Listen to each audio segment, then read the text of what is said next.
Greens and Te Pāti Māori produce major win-win policies for the low IQ. This is a win-win for the Greens and Te Pāti Māori, and maybe even another win as well. The Greens' new budget 2025 calls for free dental treatment, free GP visits, and both parties want warm, dry homes with more cash for everyone, including their low IQ criminals. Totally forgetting about the victims, these numbskull parties suggest that crime will reduce, happiness will abound, and even New Zealand's productivity will increase. What a plan! Well, surprise, surprise, they're both right for a change, but with a slight twist to their strategy. This is why I think it's a win-win for the far-left parties, plus a couple more win-wins thrown in for good luck. If you build bigger prisons for New Zealand's abundance of low IQ criminals, then you meet these key far-left policy targets: free dental treatment, free GP visits, free housing, and increased happiness for the victims along with probable productivity increases. But there's a twist. So what? So IQ is reliable and valid.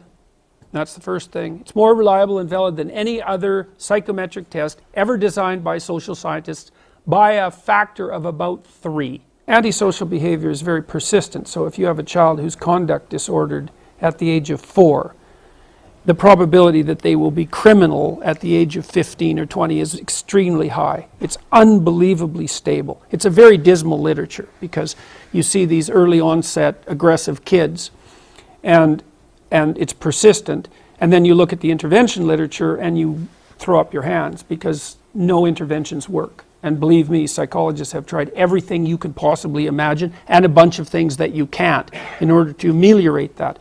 So we were really interested in trying to understand, for example, if you're antisocial by the age of 4, then there isn't an intervention that seems to be effective.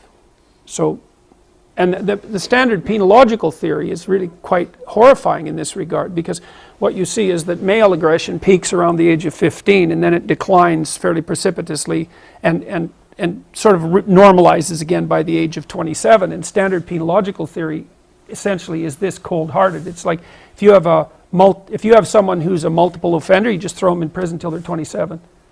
Then they age out of it.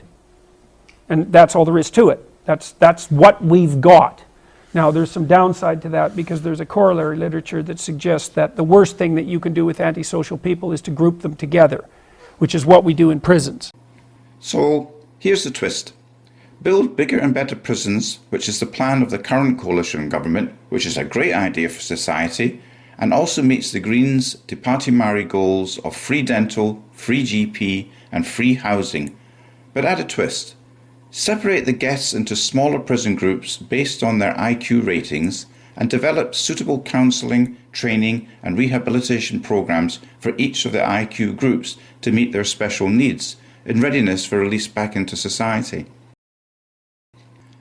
And there's another possible side effect bonus. House these low IQ groups in prison early, and New Zealand's horrific baby bashing and murder statistics may greatly reduce also. Yes, there will be a cost to society, but it will be a far less cost than the current Labour, Green and Te Pāti Māori Party solution of be kind, let the prisoners out early, give them a warm dry house, free dental, free GP visits, and society's problems will all disappear. Thank you for listening. WhangāreiTim.